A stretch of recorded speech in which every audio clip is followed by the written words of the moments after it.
Now that you hopefully understand conceptually a little bit of what a field is, and you know something about the representation, let's finish with the quantitative aspect of actually defining our equation.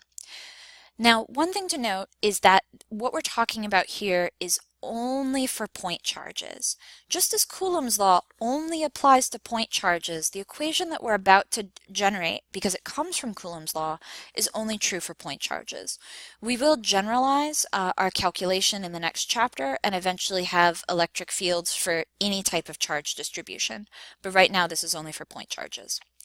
We know from Coulomb's law that the force between 2 point charges is given by this equation. On the next slide, I'll explain a little bit more about what this r hat vector is, but it simply means pointing away. So we have two different charges.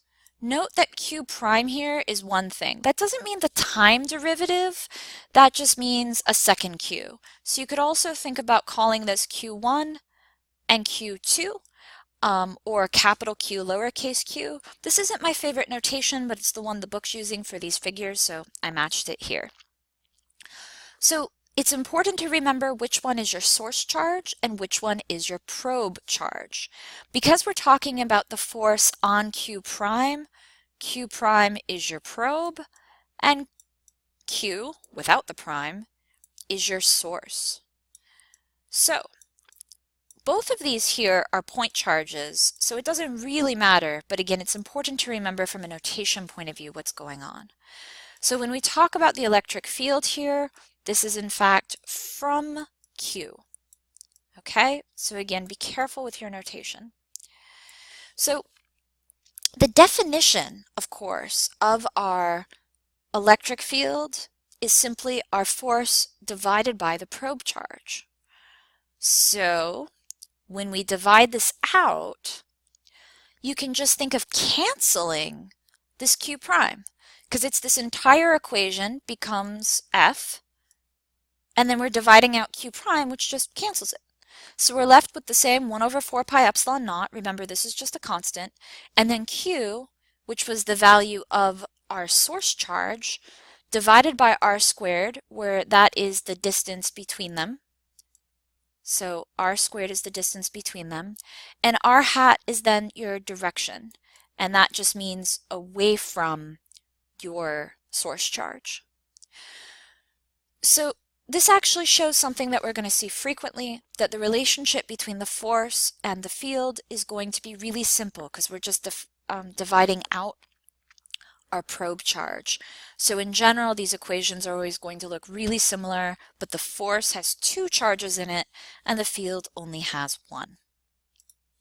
So what does this r hat mean? This is a unit vector, which means it has length 1, and it just is going to represent the direction of the field. So our source charge is the origin. So our origin is our source charge. And remember again the difference between source and probe. So source is the one that creates the field, and all of these black points then are just different points in space.